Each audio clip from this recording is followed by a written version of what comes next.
ચલો હવે આગળ 90,000 છે એના 9% કાઢીશું બરાબર એટલે નીચે જે 100 આવશે અને આ 0 કેન્સલ એટલે 900 ગુણ્યા 9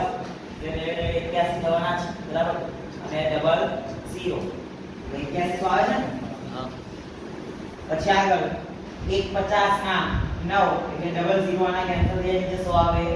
અને જે 1500 રહે એના ગુણ્યા 9 એટલે 13500 હવે અહીંયા જો આપણને અહીંયા બ્રિજેટને કેટલા મળ્યા છે વ્યાજ સહિત 73500 બરાબર તો બ્રિજેટ નામ આપણે 73500 કુલ ટોટલમાં લખી દઈશું બરાબર હવે આ જે ટોટલ આવે ને એમાંથી આપણે આટલા શું કરી નાખવાના બાદ કરી દેવા તો ચલો 73500 માંથી 500 બાદ કરો એટલે 500 માંથી 500 નીકળી ગયા 500 એટલે 000 આવી ગયા હવે 3 માંથી 3 જાય તો 0 અને 7 માંથી 1 જાય તો 660,000 આવી ગયા તો બધાનું જો અહીંયા નફા નુકસાનનું વહેંચણી પ્રમાણ કીધું છે 1/1 એટલે બધાનું કેવું સરખું હવે સરખું હોય તો અહીંયા 60 સુધી બધાના પણ કેટલા થવાના 60,000 બરાબર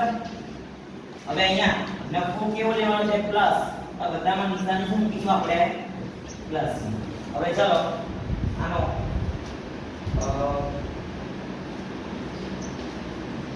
આ બંનેનો સરવાળો કરીએ કેટલા થશે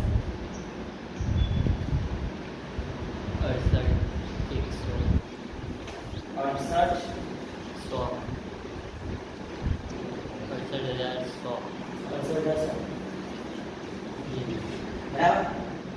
એવી રીતે આ બંનેનો સરવાળો કરીએ તો શું થશે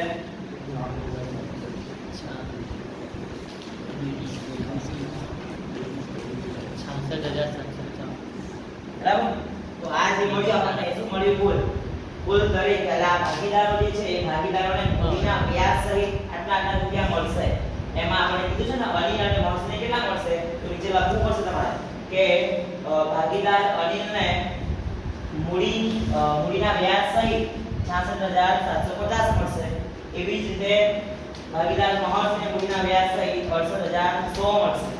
અને આને તો આપેલા જ છે વ્યાજ રીતના બરાબર તો આ રીતે એક્ઝામ્પલ ગણવાનું સૌથી પહેલા શું કરવાનું આવે દાખલામાં કે તમારે આ જે છે ફોર્મ્યુલા યાદ રાખવાનું કેવી રીતે બનાવવાનું પછી મૂડીનું જે પ્રમાણ આપ્યું છે એ પ્રમાણમાં તમારે કુલ મૂડીનું પ્રમાણ જે મૂડી આપ્યું છે અને આ પ્રમાણમાં દરેકના રકમ શોધવાની પછીના શું કરવાનું કે આ જે તમને મળી ગઈ મૂડી પર બરાબર તો એમાં તમે આના જે ટકા છે વાળી શોધી નાખવાનું પછી સરખું પ્રમાણ મળશે એટલે બરાબર સરખું નહીં તો રાખીએ છીએ